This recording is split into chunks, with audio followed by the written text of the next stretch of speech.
ગુરુપ્રસાદ સ્વામીએ વાત કરી. 3 દિવસનો સરસ રિપોર્ટ આપ્યો.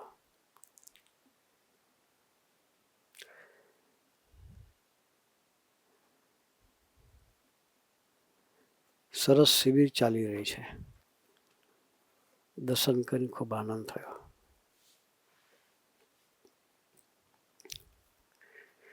અહીંયા ભક્તિપ્રિય સ્વામી, હરિપ્રિય સ્વામી, નિષ્કામભાઈ અને ઝોનના લીડરો એટલી સરસ દાખલો કરી રહ્યા છે.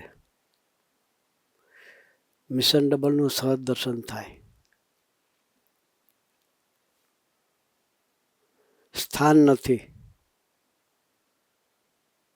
સ્થાન નથી, ભક્તોને બેસવાની જગ્યા નથી. ઉમંગ એટલો અદ્ભુત છે એ સહજ દર્શન થાય.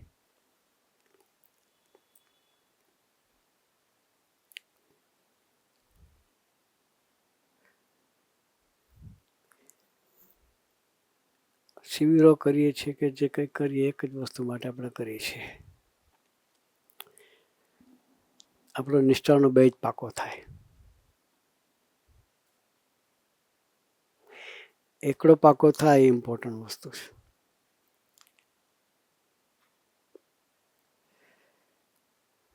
મને કોની પ્રાપ્તિ થઈ છે કે આ પુરુષે મારું કાંડું પકડ્યું છે એ વસ્તુ નિરંતર નજર સમક્ષ રાખવી છે.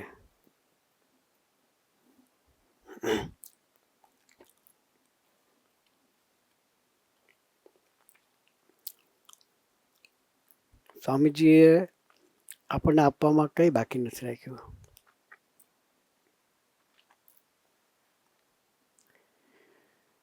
જેમ પક્ષી હોય કે બહારથી ચણી લાવીને છોકરાને અને બચ્ચાને મોઢામાં આપે છે, એમ સ્વામીજીએ આપણા માટે જગતના વોરિયર, ભગવાનના અર્થે સમાજને માટે જેણે યુદ્ધ કરીને જીવ્યા છે એ બધાનું લાઈફ સ્ટડી કરીને આપણી આગળ સ્વામીએ પ્રસ્તુત કર્યું છે. આપણે ક્યાંય શોધવા જવું પડે નથી. સ્વામીજીને કથા વાર્તામાં સ્વામીજીએ કીધેલા પ્રસંગોમાં ડૂબેલા રહીએ તો પણ આપણે બહારથી શોધવું ન પડે. સ્વામીજીએ એક પ્રસંગ કીધેલો, યુરોપની ધરતી પર સ્વિટ્ઝરલેન્ડની બાજુમાં એક નાનો દેશ છે. તો એક જણાએ કંઈક ખૂન કર્યું ને ખૂની તરીકે જ હતો. એને ફાંસીની સજા મળી. મેજિસ્ટ્રેટે એને ફાંસી આપી.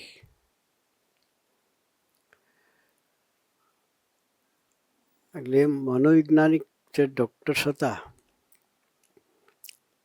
એને એક્સપેરિમેન્ટ કરવો હતો. એણે કોર્ટમાં જઈને વિનંતી કરી કે આ કેસ તમે એને ફાંસી આપીને મારી નાખવા માગો છો, તો અમને એક એક્સપેરિમેન્ટ કરવો છે. એને અમે ચોક્કસ મારીને તમને ડેડ બોડી આપી દઈ શકે, પણ એની પર અમારે અખતરો કરવો છે. એટલે એને પરમિશન લઈને એ વ્યક્તિને પોતાની લેબોરેટરીમાં લઈ જાય છે. પછી એને 2 ઝેરી નાગ મોટા મોટા એ બતાવે છે અને કહે છે આ કરડાવીને તને મારવાનો છે, કે તને ફાંસી નહીં આપીએ, કે આ નાગ તને કરડશે અને તને ઝેર ચડશે અને તું મરી જઈશ. પેલા નાગ જોયા ત્યારથી એના માઇન્ડમાં એ ઇમ્પ્રેશન થઈ ગઈ કે આ નાગ મને કરડશે, મને ઝેર ચડશે અને હું મરી જઈશ. સબકોન્શિયસ માઇન્ડમાં આ વસ્તુ સેટ થઈ ગઈ.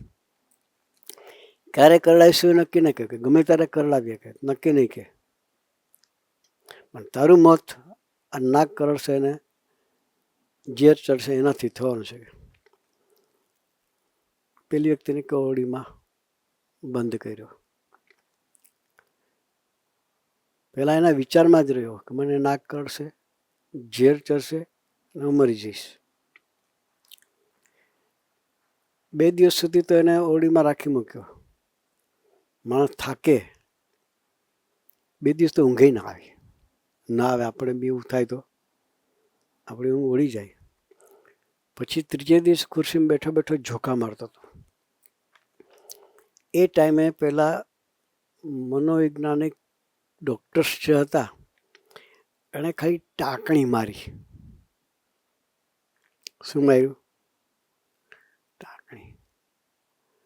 અને ઝબકીને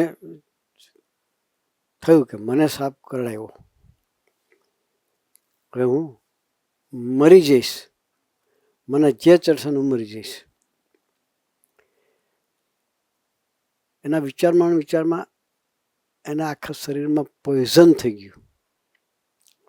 સાપ નહોતો કરડ્યો, સાપ કરડ્યો નહોતો, મારી હતી ટાંકણી, પણ છતાંય આખું શરીર પોઈઝન્સ થઈ ગયું. અને એ વ્યક્તિ એમાં ને એમાં વિચારમાં મરી ગયો. પછી એનું પોસ્ટમોર્ટમ કર્યું તો પોસ્ટમોર્ટમમાં પણ એના શરીરમાંથી ઝેર નીકળ્યું. ક્યાંથી આવ્યું? સ્વામીજી પ્રસંગ પરથી એવું કહે છે કે એના મને સ્વીકાર્યું કે મને સાપ કરડ્યો. કોને? મન બુદ્ધિએ સ્વીકાર્યું કે મને સાપ કરડ્યો અને હવે મને ઝેર ચડશે, મરી જઈશ, તો એનું મોત થઈ ગયું. એમ હવે સ્વામીજી આપણને લેસન આપે છે. આ તો એક દૃષ્ટાંત આપ્યું સ્વામીજી આપણને. એના પરથી સ્વામીજી આપણને શું પકડવા માગે છે એ વાત સ્વામીજી કરે છે. એમ મન બુદ્ધિથી નક્કી કરી નાખો. આપણે શું નક્કી કરવાનું છે સ્વામીજી વાત કરે છે કે એમ મન બુદ્ધિથી નક્કી કરી નાખો કે ભગવાન સ્વામિનારાયણ મારા બાપ છે.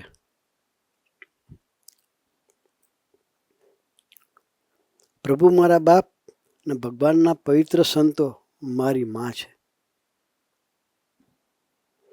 જેના માવતર સમર્થ હોય તેનો દીકરો કેવી રીતે દુઃખી હોય.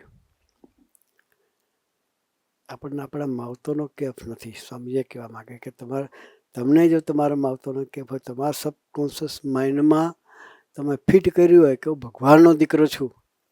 પેલી વ્યક્તિએ એના સબકોન્શિયસ માઇન્ડમાં ફિટ કર્યું હતું કે મને સાપ કરડશે ને ઝેર ચડશે અને હું મરી જઈશ. એમ આપણે આપણા સબકોન્શિયસ માઇન્ડમાં ફિટ કરવું છે કે હું હરિપ્રસાદ સ્વામીજીનો દીકરો છું, હું ભગવાનનો દીકરો છું અને મારા બાપ ભગવાન છે ને મારી માં સંત છે. એમ મા બાપની નિષ્ઠા જો જીવમાં પાકી હશે તો દુનિયાની કોઈ તાકાત નથી કે આપણને બીટ કરી શકે, હરાઈ શકે. સ્વામીજી આ પ્રસંગ પરથી આપણને આ વસ્તુ શીખવાડવા માંગે છે.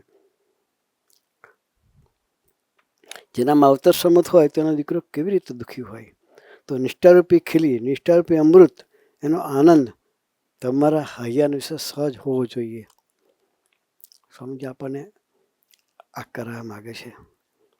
સ્વામીજી એક બીજું દર્શન આપેલું સાયન્ટિસ્ટનું. થોમસ એસ્કિન નામનો સાયન્ટિસ્ટ હતો. યુરોપનો હતો અને પ્રતિષ્ઠિત વ્યક્તિ હતો. એના બંને પગે પોલિયો થઈ ગયો,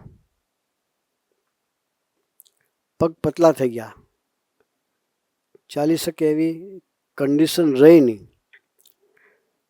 ડૉક્ટરને બતાવ્યું. ડૉક્ટરે કહી દીધું કે તમે આખી જિંદગી ચાલી શકશો નહીં, તમારે ભગવાનને પ્રાર્થના કરવાની રહી ગઈ. હવે ત્યારે પેલા સાયન્ટિસ્ટે મર્દાનગીથી કહી દીધું કે 3 જ મહિનામાં હું મારા ઘેર ચાલીને આવીશ. ભગવાન નહોતો મળ્યા. હું પ્રગટ ભગવાનની પ્રાપ્તિ થઈ નહોતી, છતાં મસ્તીથી એને કહી દીધું કે 3 જ મહિનામાં હું ચાલતો ઘેરે જઈશ. એને પ્રભુમાં એટલો વિશ્વાસ હતો. પ્રભુ કોણ છે એ ખબર નહોતી.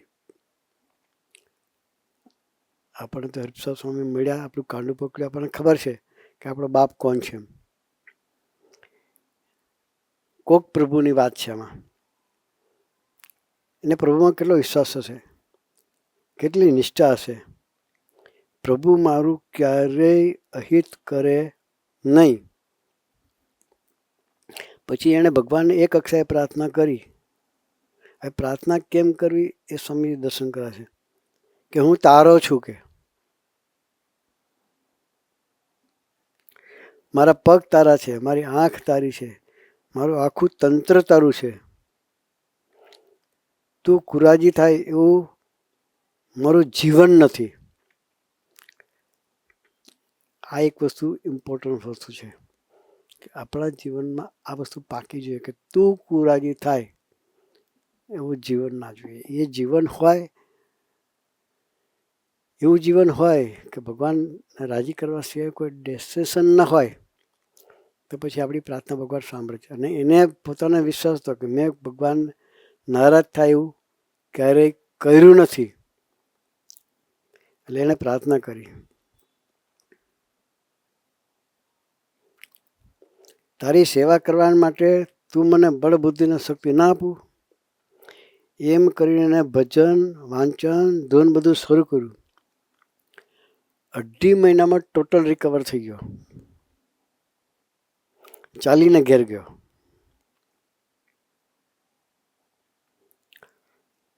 સ્વામીજી એ જ કહેવા માગે છે. આવી વ્યક્તિ, સ્વામી કેવા પ્રસંગો આપણા માટે શોધી લાવે છે. એને આપણે પોતાના સ્વાધ્યાય માટે પ્રસંગો રાખવા છે.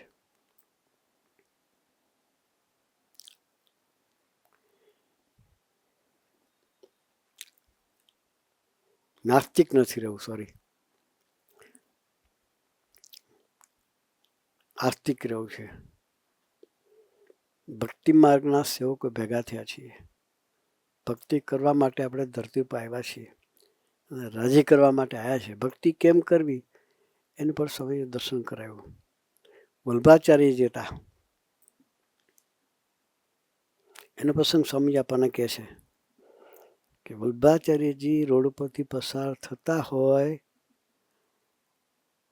અને કોઈ હરે કૃષ્ણ હરે રામ બોલે તો એને તરત સમાધિ થઈ જતી.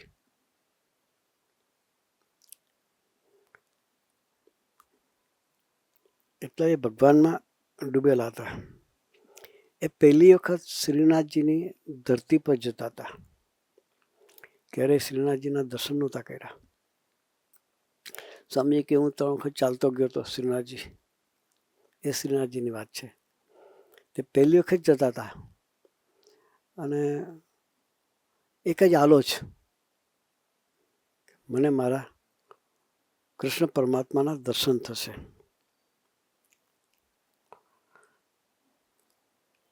કૃષ્ણ પરમાત્મા ધરતી પર આવ્યા પછી 4000 વર્ષ પછીની આ વાત છે. પેલી આપણે ભગવાન સ્વામિનારાયણને 400 વર્ષ હજી થયા નથી, 200 વર્ષ 250 વર્ષ થયા.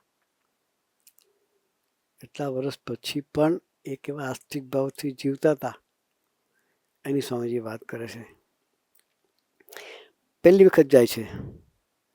એટલા બધા ઉમંગમાં હતા, હાશ મને મારા કૃષ્ણના દર્શન થશે, મને મારા કૃષ્ણના દર્શન થશે. એના વિચારમાં, એના આલોચમાં એ શ્રીનાથજીની ધરતી પર પહોંચે છે. મંદિરમાં જાય છે. ઠાકોરજીના થાળની સમય થયો હતો, હજુ થાળ બાકી હતા મૂકવાના. અને પહોંચે છે. મનમાં એક જ આલો છે, જેવા જાય છે શ્રીનાથજીની મૂર્તિ આગળ જઈને ઊભા રહે છે તો મૂર્તિના હાથ પોળા થઈ ગયા કે જઈને ભેટી પડે છે. મૂર્તિ એને છોડે નહીં. મૂર્તિ શ્રીનાથ વલ્ભાચાર્યને છોડે નહીં. પછી જે પૂજારી તો એને કહ્યું હવે ભગવાનને છોડો કે ભગવાનને છોડો, ભગવાનને જમવા દો કે હવે. એને આવી વાત કરી એટલે શ્રીનાથજી પ્રભુને કે પ્રભુ હવે આપ થાળ ગ્રહણ કરો, હું આપણા દૂરથી દર્શન કરીશ કે.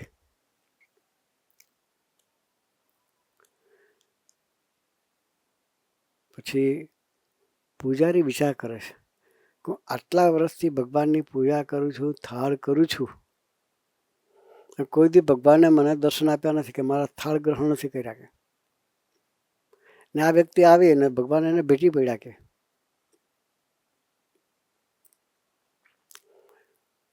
એ વિચારમાં હતા ત્યારે વલ્ભાચાર્યજી એને કહે છે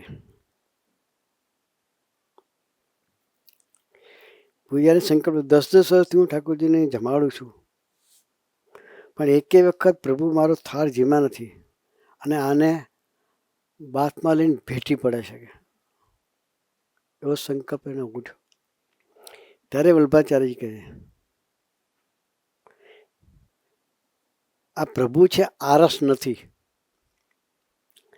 આ આરસની મૂર્તિ નથી. ભગવાનને પ્રાર્થના કરીએ તો પ્રત્યક્ષપણાના ભાવથી કરવાની.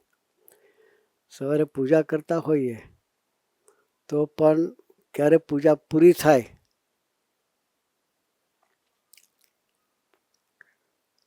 દસ મિનિટ તો બહુ થઈ ગઈ નહીં?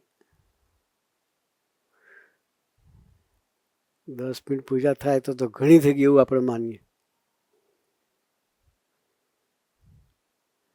હું તો ઘણી વખત સંતોને કહું છું કે આપણે આપણા દેહની પૂજા કરવામાં જેટલો ટાઈમ કાઢીએ છીએ, કઈ પૂજામાં? દેહની પૂજા કરવામાં. સવારે બ્રશ કરવામાં જે ટાઈમ કાઢીએ જ. નાહવામાં જે ટાઈમ કાઢીએ, માથું ઓળવામાં, કપડાં પહેરવામાં જે ટાઈમ કાઢીએ છીએ એમાં બાદ બાકી બિલકુલ ના થાય. મોડા પડે તો બાદ બાકી ક્યાં થાય? પૂજા 15 મિનિટ કરતા હોય તો એ 5 મિનિટમાં પતી જાય. કેટલી મિનિટમાં પતે? બ્રેક કટ થાય તો ભગવાનની સેવા ભક્તિમાં થાય. એટલે વલ્ભાચાર્ય પેલાને કહ્યું કે આ આરસની મૂર્તિ નથી, પ્રત્યક્ષ પરમાત્મા તારા થાળ ગ્રહણ કરે છે એવું માનીને તું થાળ કર. પછી સ્વામીજી આપણને બધાને કહે છે, મુદ્દાની વાત હવે છે સ્વામી કે તમારા ગામમાં સંતો આવ્યા હોય, શું કહે છે? આ પ્રસંગ કીધા પછી સ્વામીજી આપણને જાગૃત કરે છે કેવા મહિમાથી આપણે જીવવાનું એનું દર્શન કરાવે. સ્વામી કે તમારા ગામમાં સંતો આવ્યા હોય તો કે હમણાં બેસાડો, પછી શાંતિથી મળવા જઈએ. આપણું જે કામ હોય એ પૂરું કર્યા પછી જઈએ શાંતિથી. એટલે સ્વામી કે બેહાડો, હું આવું છું એમ.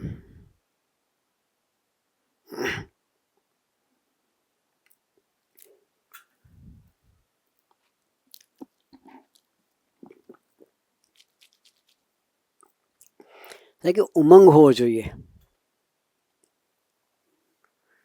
મારે ઘેર સંતો ક્યાંથી?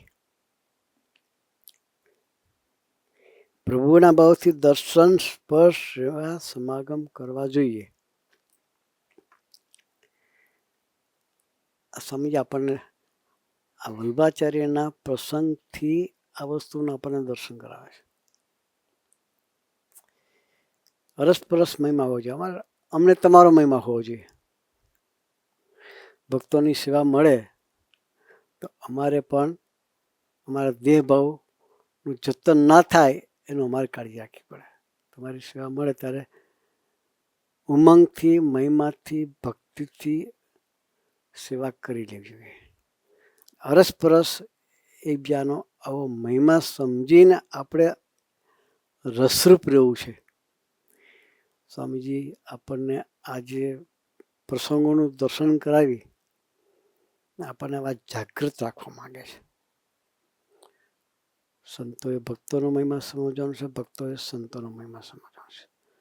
અરસપરસ એકબીજાના મહિમામાં ગૂંથાઈને આપણે જીવવું છે. આપણે ઘેર સંતો આવતા હોય તો બધું કામ પડતું મૂકીને સંતો પાસે જવાનું. તો સ્વામીજી રાજી થઈ જાય. સ્વામીજીને થાય કે આને લોક કરતાં વિશેષ પ્રીતિ મારી સાથે છે એવું સ્વામીજીને લાગવું જોઈએ. લોક કોઈ દિવસ ક્યારેય રાજી થયો નથી અને કદાચ થવાનો નથી. લોકને રાજી કરનારા કોઈ પ્રભુને રાજી ના કરી શકે. તો આપણે સ્વામીજીને રાજી કરવા માટે ધરતી પર આવ્યા છીએ. એના સિવાય કોઈનું સ્થાન હૈયાના વિશે રાખવું નથી. બોમ્બેનો સમાજ છે એવું સરસનું જીવન જીવે છે. અઠવાડિયેથી દર્શન કરીએ છીએ બધાના. એક એક વ્યક્તિ અંતરદ્રષ્ટિ કરીને જીવે છે. ભક્તિ સ્વામીએ બહુ પોષણ કર્યું છે. આધ્યાત્મિકતાનું અદ્ભુત પોષણ કર્યું છે ભક્તિ સ્વામીએ. આપણે પણ દરેકની એક જ ભાવનાથી બધા દોડી રહ્યા છે. બસ તું રાજી થા, તું રાજી થા, તું રાજી થા. જ્યાં જઈએ ત્યાં એક જ ઉમંગ. હૈયાનો વિશે 24 કલાક આનંદ. આજે જે યાત્રા છે એ પર્વનું નામ એ લોકોએ આનંદ પર્વ રાખ્યું છે. આનંદમાં અખંડ કેમ રહેવાય ને આનંદમાં આવતા ઓબ્સ્ટેકલ્સ કયા છે એ ઓબ્સ્ટેકલનો સ્વાધ્યાય કરી અને એમાંથી પર થઈ અને અખંડ આનંદમાં જવા માટેની યાત્રા બધા કરી રહ્યા છે. તો આપણે પણ અહીંના ભક્તો અને તો એટલો યોગ નથી. આપણે તો ચરોતર એમાં તો નજીકના જ ખોળામાં બેઠા છીએ કે તો ચાલે. તો આ લોકોને તો એટલું બધું સમાગમ નથી. તો આપણે તો સંતોની ગોદમાં 24 કલાક રહેનારા છીએ. તો આપણે કેવા તૈયાર થવું જોઈએ, કેટલા ઉમંગથી આપણે ભક્તિ કરવી જોઈએ, કેટલા ઉમંગથી આપણે હું મંદિરનો ને મંદિર મારું એ ભાવનાથી આપણે કેવું જીવન જીવવું જોઈએ એ મુંબઈના સમાજે અદ્ભુત દર્શન કરાવ્યું છે. આપણે પણ એના જેવા નિષ્ઠાથી સમર્પિત અને મહિમા પ્રધાન જીવન જીવી અને આપણી યાત્રા કરતા રહીએ અને સ્વામીજીને હૈયે હાસ કરાવતા રહીએ. એ માટે ગુરુએ આપણને સૌને ખૂબ ખૂબ ખૂબ બળ બુદ્ધિ અને શક્તિ આપે. એ જ પ્રાર્થના સહજાનંદ સ્વામી મહારાજની જય.